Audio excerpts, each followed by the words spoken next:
নমস্কাৰ বন্ধুসকল, মই হাতীমে আজি আকৌ পুনৰে আপোনালোকৰ মাজলৈ উপস্থিত হলোহি।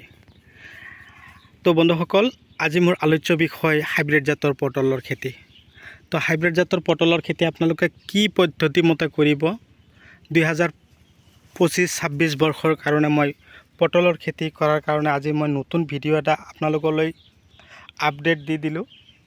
তো আপোনালোকে যদি মোৰ চেনেলৰ নতুন ভিউৱাৰ্ছ হিচাপে আছে তেনেহ'লে মোৰ চেনেলটো ছাবস্ক্ৰাইব কৰি দিব আৰু কাষত থকা বেল ঘণ্টিটো লাহেকৈ বজাই দিব, যাতে এনেকুৱা ধৰণৰ উন্নত জৈৱিক, বৈজ্ঞানিক আৰু ৰাসায়নিক পদ্ধতিৰে কৰা খেতিৰ ভিডিঅ' অলৰেডি আপোনালোকে পাই থাকে। তো মই যোৱাকালি খেতিৰ পৰা পটল 7 কুইণ্টেল উঠাই মই বিকিলোঁ। তো কথা হ'ল, মই যোৱাকালি মই দিব খুজিছিলোঁ, তো পঠিয়াব নোৱাৰিলোঁ। তো কথা হ'ল,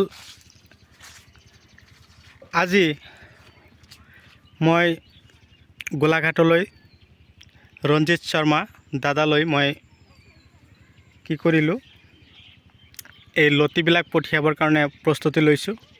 তো এনেকুৱা ধৰণৰ হাইব্ৰিড পটলৰ খেতি যদি আপোনালোকে কৰিম বুলি ভাবিছে তেনেহ'লে আপোনালোকে দেৰি নকৰি ততাতৈয়াকৈ আপোনালোকে মোক যোগাযোগ কৰিব। মই ডিছক্ৰিপশ্যনত থাম্বনেইলত অলৰেডি নাম্বাৰ লগাই থৈছোঁ।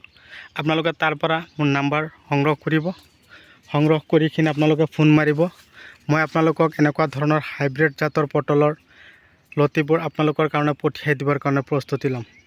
2025-26 বৰ্ষৰ কাৰণে মই এই হাইব্ৰিড পটল আপোনালোকে যিখন ঠাইৰ পৰা মোৰ ভিডিঅ'টো চাই আছে, মই আপোনালোকক অশেষ ধন্যবাদ জ্ঞাপন কৰিছোঁ। মই ইয়াত অলৰেডি 1.5 বিঘা মাটিৰ হাইব্ৰিড জাতৰ পটলৰ খেতি কৰিছোঁ। ইয়াত 1.5 বিঘা মাটিৰ পৰা মোৰ অলৰেডি নতুন খেতি, তথাপি 7 কুইণ্টেল 8 কুইণ্টেলকৈ পটল মই উঠাই কিনে বিকি আছোঁ। তো মই শিপাখিনি নাৰ্চাৰীৰ পৰা ধুনীয়াকৈ উঠাই কিনে ৰেডি কৰি দিওঁ। তো আপোনালোকৰ যদি এনেকুৱা ধৰণৰ শিপাৰ প্ৰয়োজন হৈছে তো মই আপোনালোকক যোগান ধৰিম। কেৱল আপোনালোকে খেতি ধুনীয়াকৈ মাটি চহাই সুন্দৰ কৰক, মাটি উৰ্বৰ কৰক, লগাবৰ কাৰণে প্ৰস্তুতি লওক।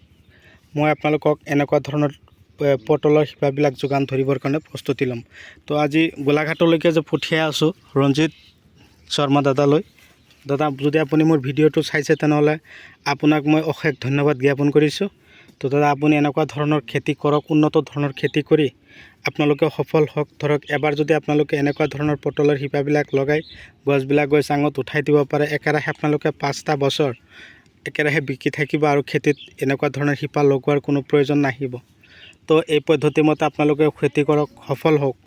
আপোনালোকৰ কি ধৰণৰ দানা ঔষধ লাগে আৰু কি ভিটামিন লাগে মই আপোনালোকক যোগান ধৰিম। কেৱল আজিৰ এই ভিডিঅ'টোত আপোনালোকক মই কৈছোঁ, আপোনালোকে এনেকুৱা ধৰণৰ বিধান ক্ৰয় কৰক বা মোৰ পৰা লৈ আপোনালোকে লগাওক। তাৰে কামনা লৈ আজিৰ ভিডিঅ' মই এইখিনিতে অন্ত পেলাইছোঁ। পৰৱৰ্তী ভিডিঅ'ত লগ পোৱাৰ আশাৰে ধন্যবাদ।